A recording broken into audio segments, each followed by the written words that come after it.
Annie Pearl's Arethabops. She wakes up to the radiating of his curved body snapped to hers. Not wanting his eyes to open yet, she resists the urge to shift too suddenly toward the smudged window, its unwelcoming sun. Instead, she links to the clock of his breathing, sniffs its sour, relentless cream. Again, she dreamed of slapping him. One morning, the chain is gonna break. Till then, I'm gonna take all I can take. How could he have saved her so deftly, charging up on a stallion, the color of West Side slush, lifting her off her feet, vowing screw-top winds and reversals? Eventually, Chicago would demand to be romanced, switching her formidable hip to a raucous duet of marked cards and mistaken clocks. Now, when he locks into her eyes and mentions love, he sputters hollows, the O of his practiced mouth, still perfect. One morning, the chain is gonna break. Till then, I'm gonna take all I can take. She finds the suitcase in the hall closet, still clinging to their first unfolding. It stinks of Alabama. While he sleeps, snorting in fractures, she tosses in wingtips, unmatched cufflinks, a Lucky's pack, a pewter sharkskin suit, his ashed cantata hands, those lips. Aloud she says, "I love you," then forgets why. One morning, the chain is gonna break. Till then, I'm gonna take all I can take. Get out. Her hair conks rivers, her eyes bulge. It doesn't help that he is smiling, sad, crooked sugar. Doesn't help he watches her raving from beneath hooded lids, mumbling, "Oh, girl, come on now," like she's just a hard-headed cur straining the leash. He says no way he's leaving. She bares her teeth. No good heartbreaker, you're a liar, you're a cheat. I don't know why I let you do these things to me.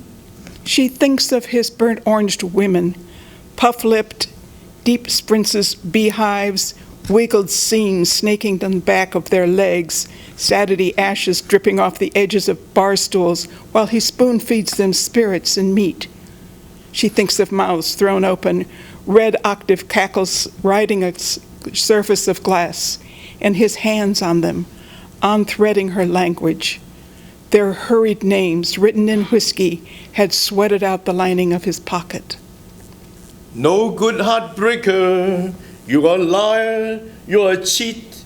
I don't know why I let you do these things to me. I ain't going nowhere, woman. And she sways, considers regretting, as he turns his wall of back to the unsettled weather of her. Instead, she folds, grows small, hard, a brusque knot of what she was. She flashes her bricked torso, and he skips a beat in his breath. She could carry his ass out and would. No good heartbreaker, you're a liar, you're a cheat. I don't know why I let you do these things to me. Back when Alabama was a quick, hot glance over her shoulder, when Arkansas numbed his calling tongue, they emerged, stumbling from the exhaust of northbound buses and coupled on the warped hardwood of their first home. There was only the one, and the one, always the denying there would be others. My soul was in the lost and found. You came along to claim it. Imagine a savior not being forever. She had stitched her whole self to his forward, his angled shoulders. His tenement body craved his cures, the gospel of his denying nouns. And he said, woman, then, and he met her, the way she was, thick and southern. Remembering, she engines beneath him a final time, grieving, annoyed by his familiar burn. Aloud, he says, thank you, baby. Silent, she says, goodbye. My soul was in the lost and found. You came along to claim it. Bellowed rebuttals, his shirt still off, chest scarred by the screech road of a bitten, unpolished fingernail. One fevered, you crazy bitch! Unanswered in the air. Suddenly it's all grind and blue juke, another English he has learned. He bangs and shivers the thin door frame on the way out, stunning the stubborn beat of the thing he had rescued. My soul was in the lost and found. You came along to claim it.